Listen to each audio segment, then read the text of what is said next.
Happy 4th of July, everyone! We are so excited to be celebrating Independence Day here at the Bryant Law Center.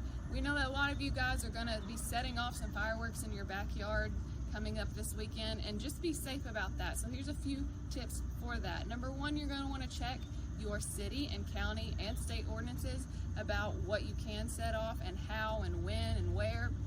Most of the time, you're going to have at least a 200-foot requirement, meaning that you cannot set off a firework with anything within that 200-foot distance, and that includes people. We want everybody to be safe. That means that in most cities, you're not going to be able to get that distance. So within Paducah city limits, for example, you can't set off fireworks because it's just not safe. Secondly, you want to make sure you're purchasing your fireworks from a licensed vendor. It's very, very important. These things can be so dangerous, and we want to make sure that you're getting them from someone who knows what they're doing when they're manufacturing them. Make sure you have some water available. If you light a dud and it doesn't go off, you don't need to try to light it again. Give it some space for 20 minutes, then dunk it in some water before you dispose of it.